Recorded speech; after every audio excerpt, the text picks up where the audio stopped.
Are you ready for good talk? And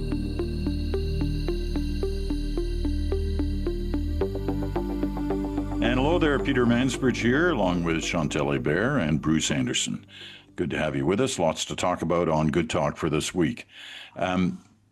We should start, before we get into the politics of the week, with the Tumbler Ridge story, in the sense that, we were as horrified as all of you have been this week by the story coming out of northeastern BC.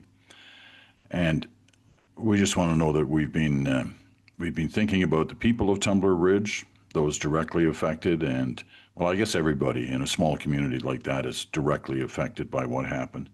But I think it's made us all think about not only them, but in a way us, as we think as parents about what happened this week. So I just want to say that our thoughts and prayers, even though that's such a tired old phrase, are definitely with the people of Tumbler Ridge this day. All right, getting into politics. It's a dangerous thing to suggest that Donald Trump is kind of losing it, whether it's losing his mind on some of the things he's saying, or whether he's losing his support. Every time that's been suggested in the past, it hasn't turned out that way. But of the last couple of weeks, one would look at what Donald Trump has said and what he's done and wonder about just what kind of support does he really have these days from his own base, from his own Republican colleagues, and how does that impact what's going on between Canada and the United States. So I want to talk about that for a little bit, and being cautiously talking about it, because as we've seen, history has not shown this to be necessarily something that happens to Trump. He doesn't kind of lose it in real terms, in terms of support. Bruce, why don't you start us on this? Yeah, I do think that this has been the worst week for Trump in terms of maintaining support for the kind of agenda that he has. And I think that you're right, Peter, we should all be cautious about overstating the degree to which he's affected by the troubles that normally would perplex an incumbent. But that having been said, the public opinion for him is getting worse by the week. He's underwater on all of the issues that brought him to office, on immigration, on economic policy. And, I think we're accustomed to feeling that Americans or American public opinion doesn't reflect very much concern about how America is viewed in the world, but I think that's changing as well. In addition to the public opinion, though, and one would be entitled to ask whether public opinion would ever affect any of the other stakeholders who influence public policy. There hasn't been much evidence of it up till now. But Trump lost two important votes this week, both of which had to do with the role of the Congress in setting tariff policy, and specifically tariff policy as it relates to Canada. The Democrats had signaled that they wanted to have a motion in the House that would overturn Canada's tariffs. The Senate passed a similar motion last year. And the Trump administration tried desperately within the Republican caucus to stop that vote from happening, but they lost within the Republican caucus. And that was a big breakthrough moment, I think, because enough Republicans stood up to Trump and said, no, we don't like these policies. We think they're harmful for our economy. We don't like the way that he's talking about our friend and ally, Canada. And so we're going to allow that House vote to go ahead. And then the House vote happened, and the House voted to overturn those tariffs. Now, that doesn't mean those tariffs will be overturned for sure. There are more ways in which Trump can stop that process, including a veto. But it is clear now that both the Senate and the House have voiced a majority opinion that these tariffs are bad policy and that they don't like the way that Canada is being treated. And the last point for me is that why did this happen just now? I think it's accumulation of economic pressures and a sense of too much chaos in national policy. But the flashpoint for the chaos in national policy was probably what Donald Trump said about the Gordie Howe Bridge. This is a massive bridge that Canada has paid billions of dollars for. We bore the whole cost of it, but the understanding was that it would be jointly owned by Michigan and Canada would get its money back for the investment in the bridge by collecting tolls. Well, Trump used a social media platform, as he so often does, to say, this is a terrible deal. We're not going to let this bridge go forward because Canada has treated us poorly. That's not that unusual for him to do something as strange and kind of unexpected. But what happened was a lot of Republican politicians, not just in Michigan, but elsewhere, started to say, no. This makes no sense whatsoever. There was a deal. He announced it with Justin Trudeau. And so there was a sense of a straw breaking the camel's back there in terms of the Republicans saying, we just don't want to go along with this anymore. We need to speak out. And there were other things, but I'll stop there. I think it's been a really important week in the dynamic for Trump and Congress, and potentially in a dynamic between the United States and Canada over the medium term. How do you see it, Chantal? Well, for one, I believe the law of electoral gravity plays the same way in the US as it does in Canada. So, with every passing week going to the midterms, polls are going to matter more. They're going to matter more to Republicans who increasingly will feel that sticking with Trump on all this is actually stinking them. And that we are starting to see some of that. I guess we will see more of that. The Trump bridge, yes, that was someone scoring in his own net, in the sense that, one, the statement, including the fact that the Chinese were coming to grab the Stanley Cup, made no sense. Two, it's one thing to stop a pipeline. Keystone XL is a good example that various administrations have slowed or stopped. It doesn't exist yet. It's another thing to have a fully built bridge and tell people, I'm going to stop you from using it. The bridge is right there. It's a physical thing. It's not a figment of our hopes and dreams, as, for instance, the fast train between Toronto and Montreal. Yes, in our lifetimes, that's been a recurring dream that seems to be always distant. But would we tell voters in this country, the train is there, the track is there, and it's never going to run because I don't like the color of the train? What would happen to that person? From the Canada standpoint, I think what's also happening is for the past year, Trump has gone out of his way to say bad things about Canada, to portray Canada as a predator state that keeps grabbing but does not ever give back. And after all those efforts, post-Davos speech by the Prime Minister, polls this week in the US show that Canada is still very, very popular, like plus 30 in appreciation, versus Trump that is around minus the same amount. So in the end, these attempts to kind of portray Canada in the way that Donald Trump have failed. Well, what happens, and Bruce could walk you through those things, is if you're going to pick, and again, I'm assuming the electoral gravity operates the same way in the US, notwithstanding what Donald Trump may believe, if you're going to campaign against something or someone that is unpopular, you're going to score points. We see it in this country when the Prime Minister is unpopular. Provincial campaigns tend to be, elect me because this guy is someone that I'm going to keep away from us. But Donald Trump, looking at those numbers, is basically, in the case of Canada, campaigning against some entity that is a lot more popular than he is. And that usually doesn't result in good outcomes. Now, are there issues stemming from that for Canada? I think the business lobbies in this country that have, and it's their task, been pushing really hard to protect CUSMA and ensure a renegotiation that leads to stability, are up to a point of lost influence in the conversation in Canada, in the sense that the more you see the bridge issues surface in the way that Trump presents them, the less they can make a cohesive case to Canadians that we have to make concessions to protect Kuzma, because every episode leads to more Canadians saying it makes no sense to give anything to this administration because it won't matter. And the bridge is a perfect example. He stood there with Justin Trudeau to say this is a priority infrastructure. It's important for America.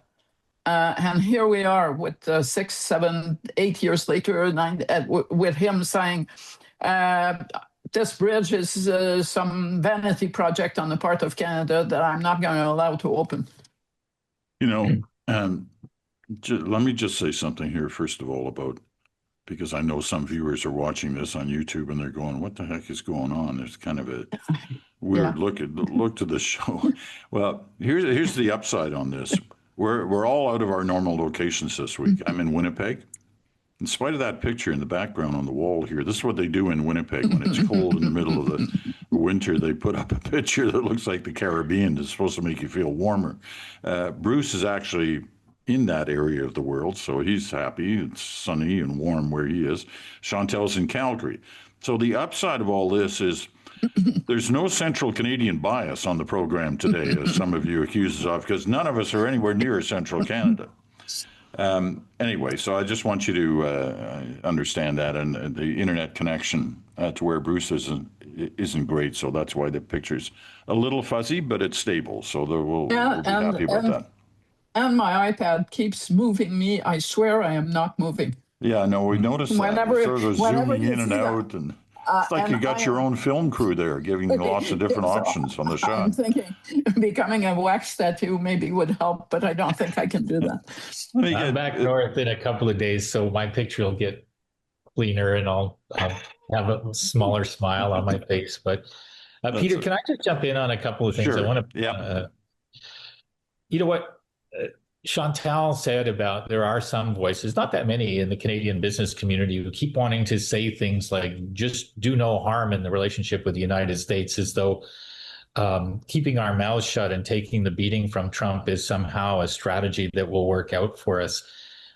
I, like Chantal, think that there's not much audience for that argument anymore, that it doesn't look like it holds any water either as a political strategy or as an economic strategy for Canada. And maybe the best example of it is, Jamil Jilani, who we talked about last week, having gone down to Washington and set up meetings and saying that he talked to Trump and Trump wanted to send a message that he loves Canadians. This was like hours, like 48, 72, I don't know how many hours before he said, we're not going to let that bridge go forward. Nobody's going to get to use that bridge unless we get, all the money from it or most of the money from it.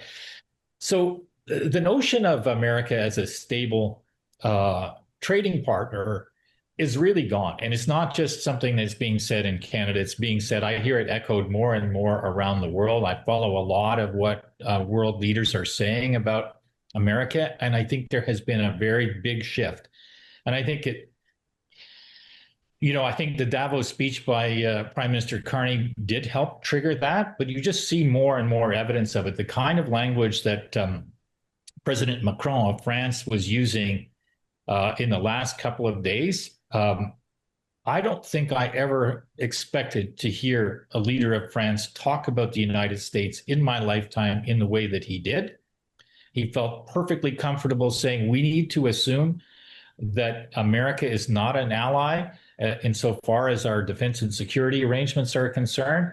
And he talked using more strident language than I think people expected about the breach in the relationship and the importance of France and other countries looking at America as a state that can't be trusted and not an ally. And he didn't go maybe further than that. Maybe Chantal remembers the exact words.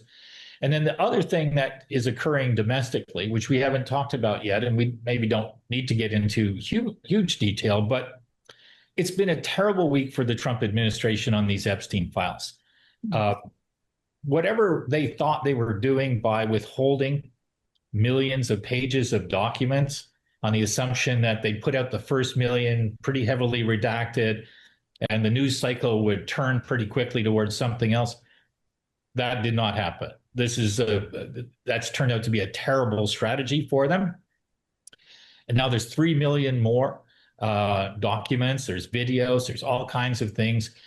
And they've got this situation where congressmen and congresswomen are allowed to go in and observe them and take notes and bring them back out. That, again, is kind of a drip, drip, drip scenario that's just going to kind of carry on and on and on. More people are getting dragged under by it. And then when the Trump Attorney General, Pam Bondi, went and was questioned, I think it was the House of Representatives, not the Senate. I may be wrong about that. Her performance was so aggressive that I think it shocked Republicans who felt like, what is going on here? And so I think there's a real breach in the Republican caucus and the Republican Party over the handling of the Epstein files. And I think that is going to continue to be a source of massive chaos for the administration as they try to find ways to distract people from it. But I don't think that it's going to work. Couple of points. Did you want to say something on that, Chantal? I just want to say, if you want a story to die in a news cycle or two, you do not constantly feed it. You rip the bandage once and then try to move on. But this is kind of a guaranteed you're not going to move off after a couple of news cycle, because you're basically feeding the story yourself. And with all the reaction in the UK and Europe to some of those revelations, the fact that nothing happens as a result of them in the US kind of makes it even more difficult for the administration to pull out of this. You know, I think Trump's strategy this past week has been one, you know, on putting a lot of faith in the people close to him in the cabinet. I mean, he's known Pam Bondi for a long time. She was the former Attorney General in Florida as well, and she's aggressive. You know, she likes the verbal fight. But it backfired on her this week. There's no doubt about that. It looked horrible, and she's getting pasted and plastered by her own Republican colleagues as a result of it. But the other guy is this Lutnick, who's one of the trade people. You know, you can trace the bridge story back to Lutnick. You know, the bridge is all about money. It's about cash to, in many cases, Republicans, as a result of the original bridge that still exists, still gets tolls. It's owned by one family who has been very supportive of the Republicans in the past in various different races. It's made that family billionaires. And they're going to lose a lot of money with a new bridge because they won't be getting the tolls anymore. That's where their fortune is based on. It turns out, according to the New York Times, and not surprisingly, really, people were thinking about this almost right away when the bridge thing came out, that one of the members of that family talked to Lutnick and said, you got to stop this bridge, even though, as Chantal says, it's finished building. It's been a 7-year project. Anyways, so you got to stop this bridge, and here's why. You know, the Canadians didn't pay a nickel for it, and there's no American steel in it, and blah, blah, blah, all these other lies. And the next thing that Lutnick does is he whispers it in Trump's ear, and the next thing Trump does is that night he puts out his tweet with that fire hose of lies, as they say. So that one backfired because he depended on his guy, who then turned out the next day to get hammered in the Epstein files. So it's one bad thing after another. But here's the hook to me, and where the reason I get, you know, I think, you know, it's this. It's February. The midterms are until November. Lots going to happen, especially in a Trump presidency, where he's constantly trying to deflect, change the subject, move it to something that's going to benefit him. Why does everybody think that in February it's going to impact November?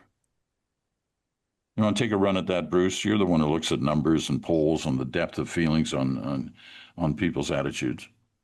Yeah, look, I mean, the first reason why I think people are inclined to make the prediction that there's going to be big losses for the U.S. administration is the kind of the history of what happens in midterms to an incumbent president's party, which is that it often is the case that there's a switch back to the other party. Second thing is that the number of seats that normally switch if an incumbent president's approval rating is in the mid 40s is a number much larger than the Democrats need in order to. So now that Trump's, in order to retake the House, now that Trump's approval rating starts with a 3 in many of the polls that came out in the last week, you have to believe that he's going to fashion. It's calling into question now at that level whether the Senate will actually flip too. You see more and more American analysts saying the Senate is now in play, and they weren't saying that 3 or 4 weeks ago. So to your exact question, Peter, so this is February, that's November. Yes, in theory, somebody could turn it around. But in practice, what Trump does is accelerate. He puts his foot on the pedal of doing the kinds of things that have put him in this jeopardy, because he has this instinct to, if you're taking a punch, you punch back even harder. Is it possible that some number of people around him will sit with him and say, look, here are the 10 hard things that you don't want to do that are going to put us back on a path? It is possible. But he's filled his cabinet and his entourage with people who are making money off the choices that he's making, or who believe in a lot of the crazy ideas that he's representing, whether it's RFK or Lutnick talking about tariffs as though there's no impact on American consumers, or Bessent talking about some of the things that he's talking about, or Kristi Noem, another Wall Street Journal story out today that people are going to want to take note of. There are a lot of bad actors around him right now. It's not like the Trump first term where there was a group of fairly seasoned people from outside politics who could say, you know, Mr. President, if you want to change the trajectory of public opinion, here are some of the things that we need to do. I don't see that around him. His family's not really around him in the same way either. So all of those guardrails are off. And I would add that some of the things that he's writing and saying on social media, so outrageously racist, some of the bigotry that we see happening, the way in which he's changing the face of Washington and how it presents itself, I think there's a cumulative effect there. And at some point, people just go, could the Democrats just give me some combination of voices that I can believe in?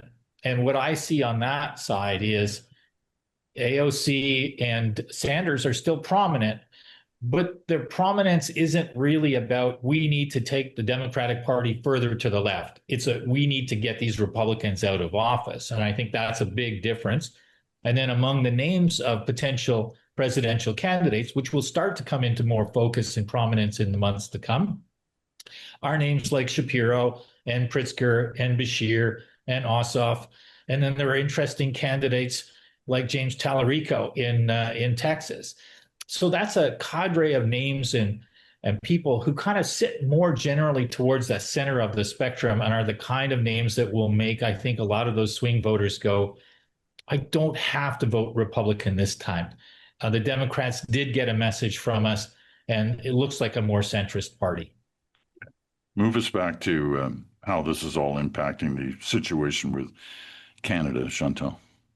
Well, I'm going to take 2 examples. One of them is climate change, and the decision that climate change, basically the highest scientific environmental authority in the US, has now decreed that climate change is not an issue. We're back to it's not really happening. What that means is that our policies are going to increasingly be divorced on the trade and economic front and manufacturing from the United States. When you've seen it with autos, it's going to increase. Because I was listening this week to a report, it was fascinating, about the penetration of EVs in the European and the Asian markets. we are already way behind. But if the US is going to go in the other direction, the last thing Canada needs to do is to tag along as we have in the past, because we will wake up one morning, and that morning is not going to be in a decade, in a market where the only buyers maybe are going to be Americans, and our auto industry is going to be completely overtaken by the reality of what the market has become. I think it's 96% EVs in one Norway, I think, which actually produces oil.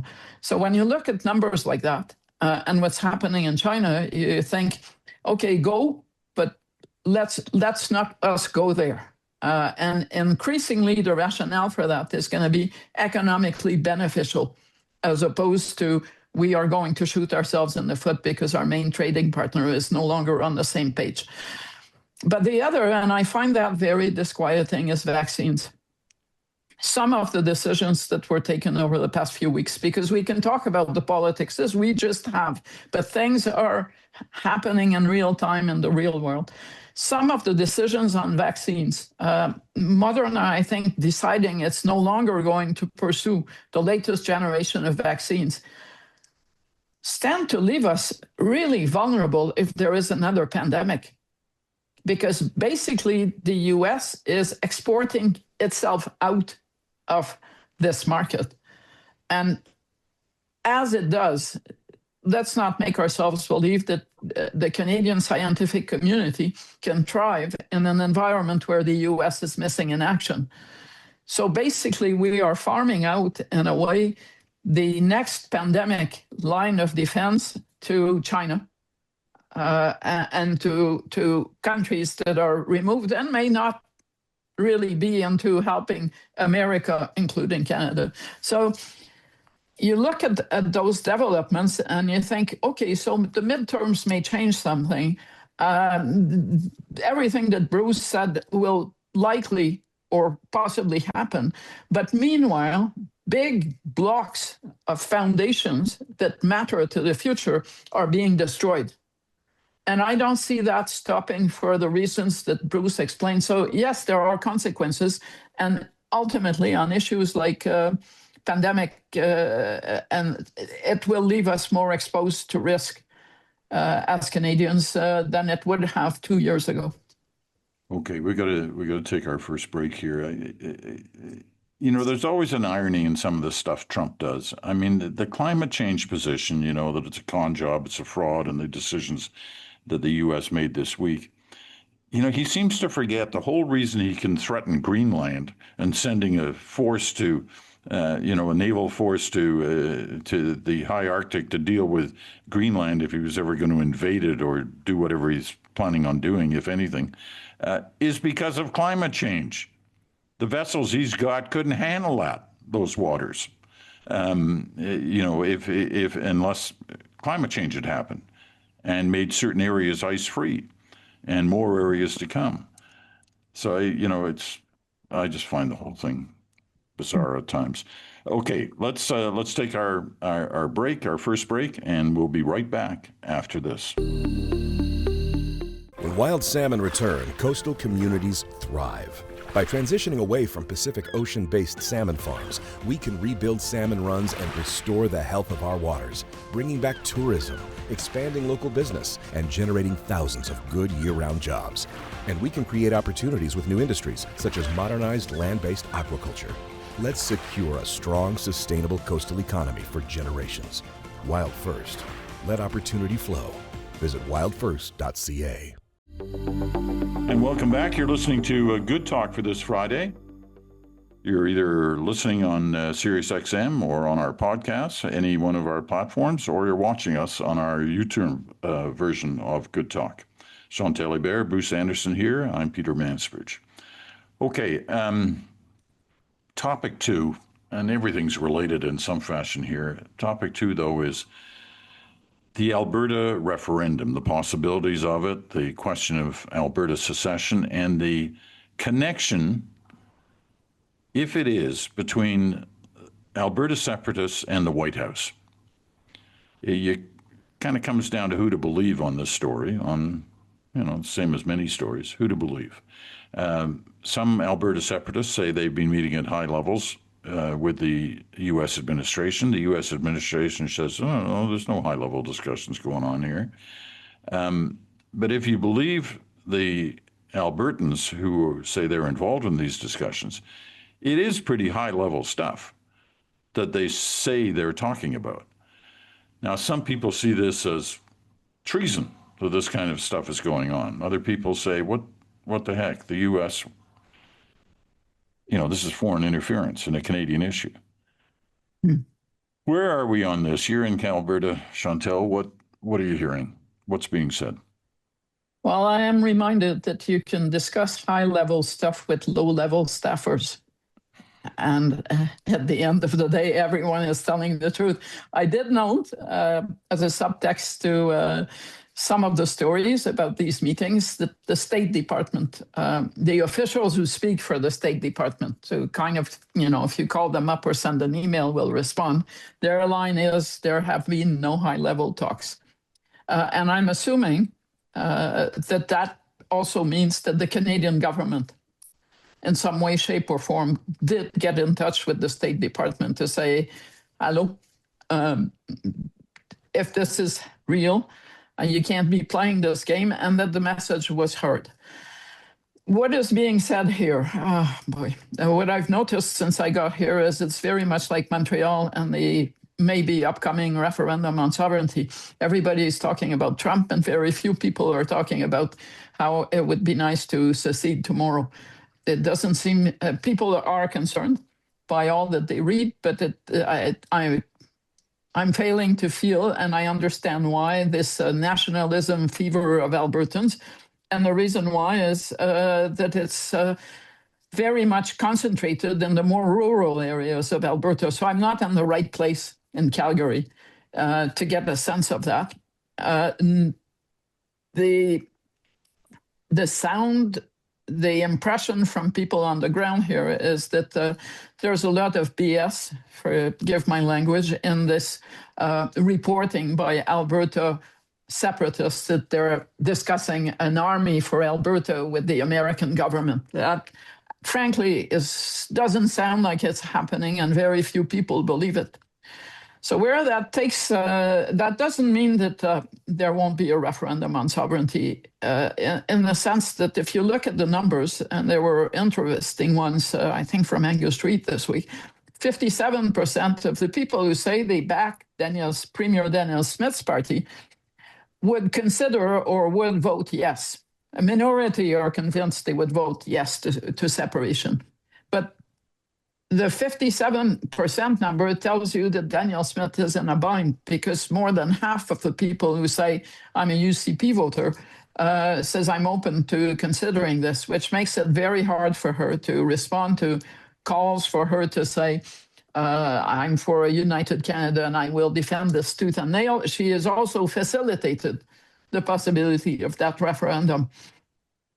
So I mostly heard a sense of, it's likely to happen. It's at this point very unlikely to change or to win.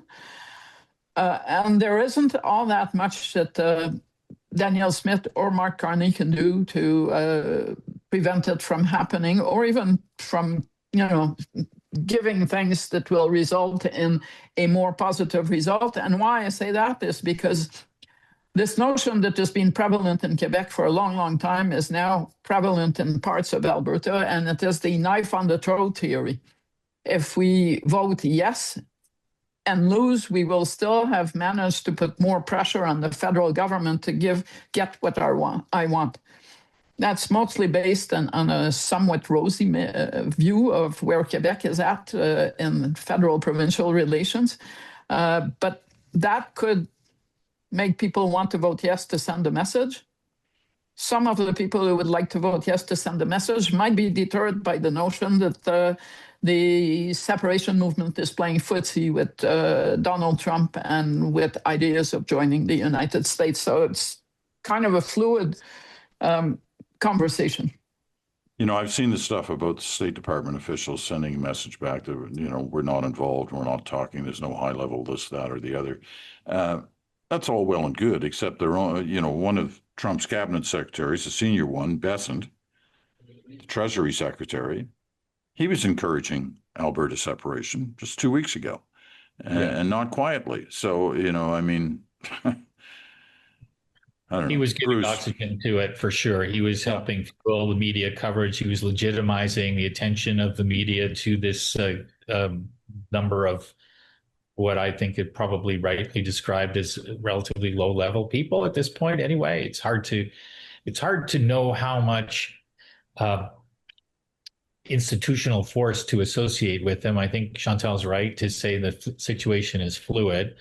They don't have a mandate, but they are having conversations, and they had conversations on 3 separate occasions in Washington. So that's not nothing.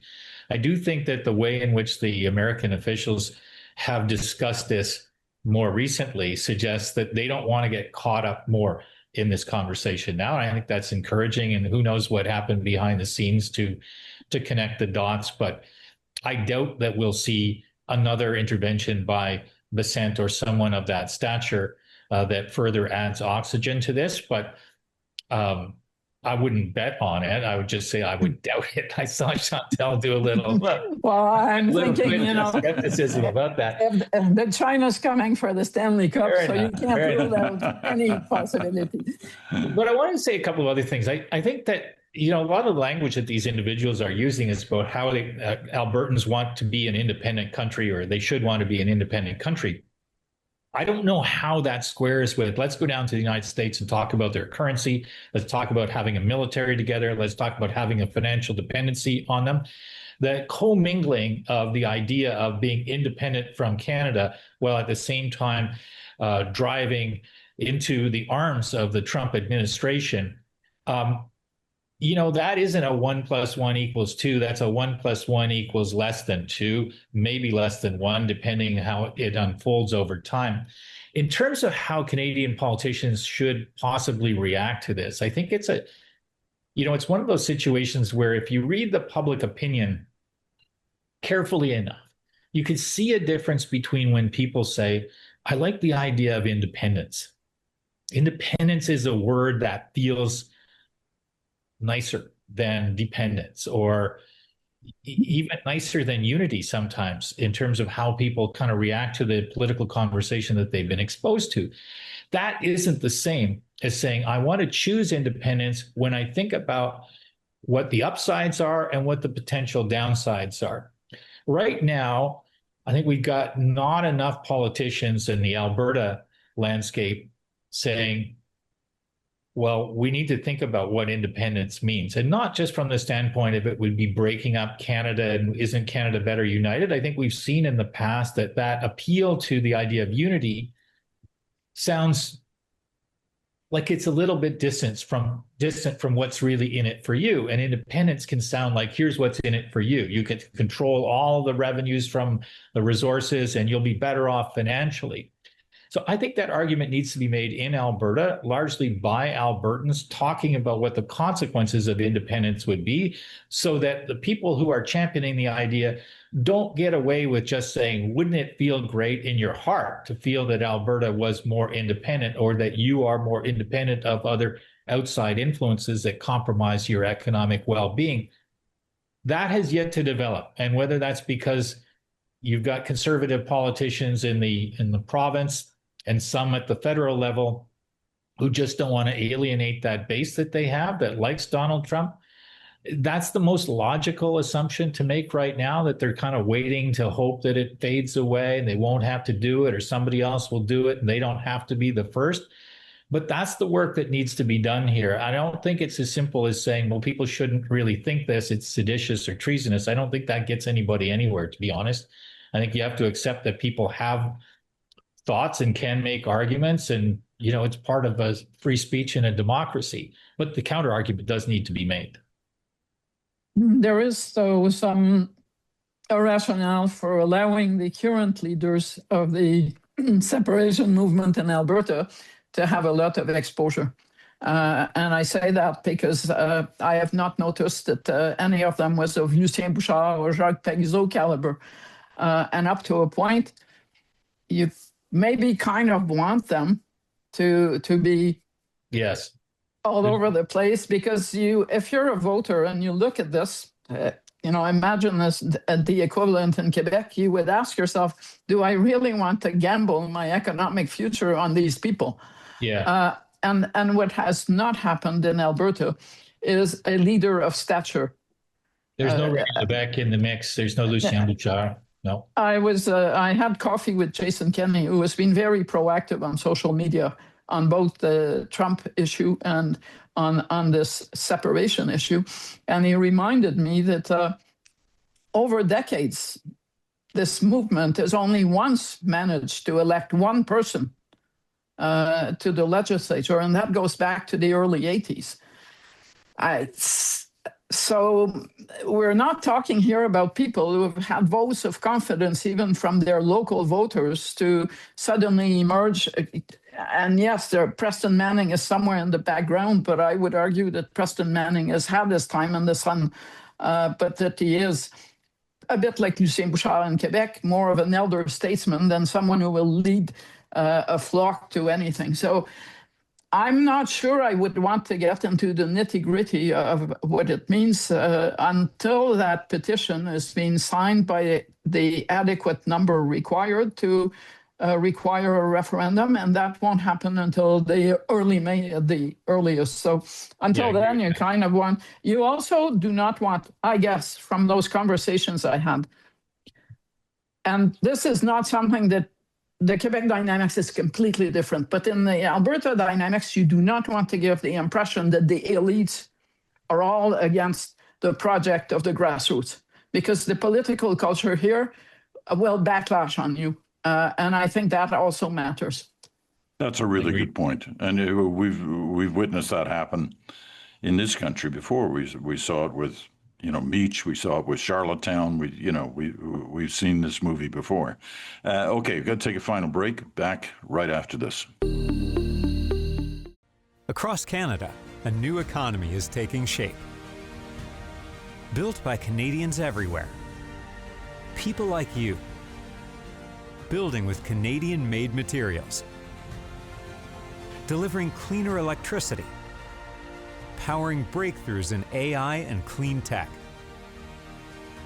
Adding new customers for our resources, like critical minerals and cleaner steel. Selling Canadian know-how around the world. Canada's new economy. Innovative, competitive, cleaner, stronger.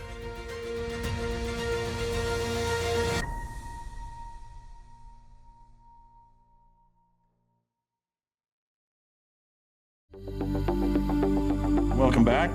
Peter Mansbridge here with Chantal and Bruce. Good talk for this Friday.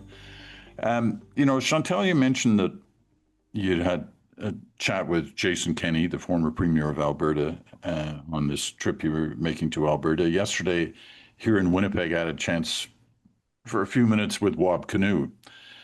Now, we got a bit of a history. We used to work together at the CBC. He was a fantastic journalist and documentary producer, did lots of really fine work. And now he's premier, and I think when you look at the numbers, he's the most popular premier in the country. His numbers are really high.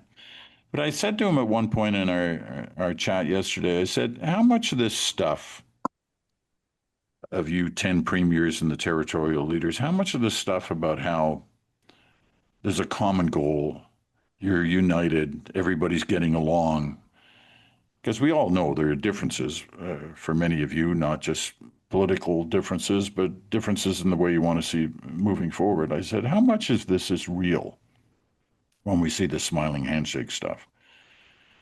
And he said, at the beginning it wasn't, there were problems. He says, but there aren't now. We actually get along, and we're moving towards this common goal of, like kind of, in a way, saving the country from the fellow south of the border. And I was impressed the way he said it, that, it wasn't there at the beginning, but it is there now, in spite of the differences. Do you see it? I mean, he's in the room, so he obviously knows better than we do, but what are we hearing? Is it really that comfortable with that group? What are you hearing? Who wants to go first? Okay, go ahead.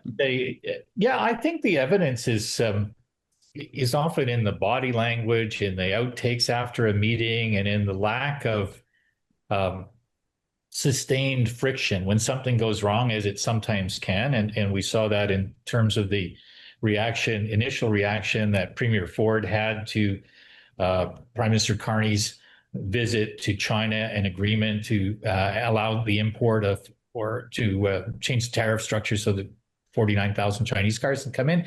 Initially, Doug Ford was pretty angry about it within days.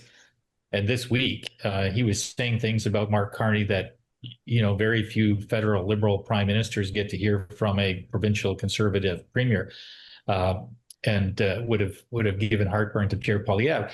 But, I look at it and I kind of think, well, at the beginning of the Carney government, there was this sense of enormous crisis. The stakes couldn't have been higher. Everything seemed really urgent. And public opinion was looking like that as well.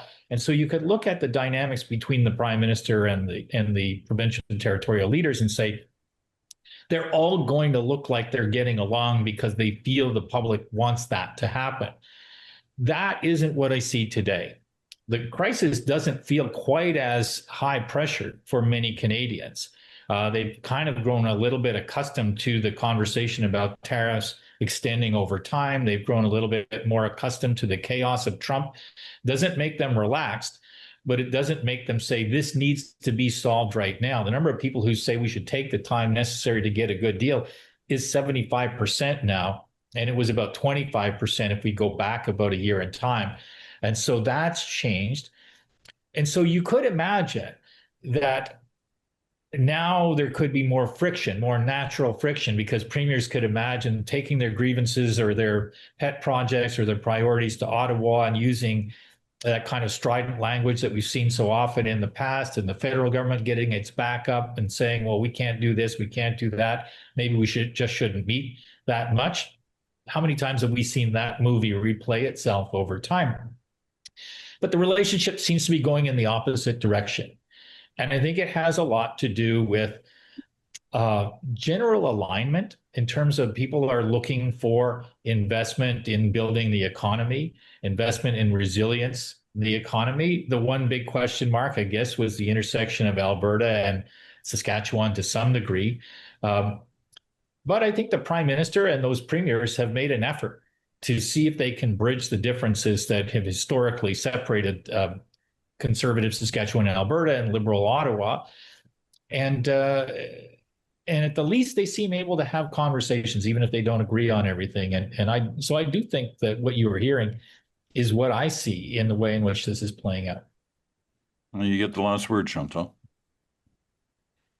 It does feel like a more adult relationship than anything we've seen in the recent decades. I think if I go back on memory, the last time I saw constructive engagement between the premiers and the prime minister to that level would go back to the late 80s when Brian Mulroney was negotiating the FTA with the United States, the first free trade agreement and the Meech Lake Accord. And there were disagreements back then on those initiatives, but they were real conversations. And I think that what matters or what explains the chemistry is that they are discussing serious things. These meetings are not just about some prime minister coming to the meeting to present a fait accompli to the provinces and saying, my money is there, if you want it, you're going to do my bidding. That's not the kind of relationship that we're watching. I also believe that the fact that the prime minister enjoys this almost a year in a very high level of confidence from Canadians reflects on the premiers. They are players in this conversation, but they are speaking to someone who still has a lot of political capital to expand on this. And that is quite something. I think I mentioned in the past that Mark Carney did not win the election because people loved him or even liked him.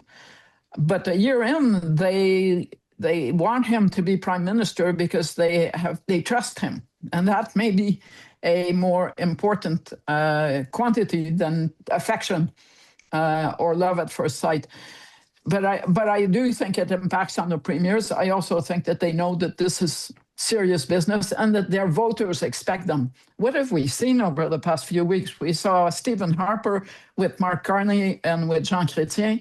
We're watching as we speak, all leaders in the House of Commons are off to northern BC, including the Bloc Québécois leader François Blanchet. I think leaders, premiers are also responding to how Canadians feel about that. And what they want to see from their leaders, and that is more constructive unity, not just, we all get along because we're all Canadian, but more constructive unity than the wedging of issues that we saw over the past 2 decades. All right, good discussion. And trust, trust is hard to earn, but you can't replace it. You get trust. It can take you a long way. And not just in politics. We've seen it across the board on the leadership question for many different areas. Listen, both of you, Bruce, Chantal, thanks very much. And for those who are watching or listening out there, have a safe weekend.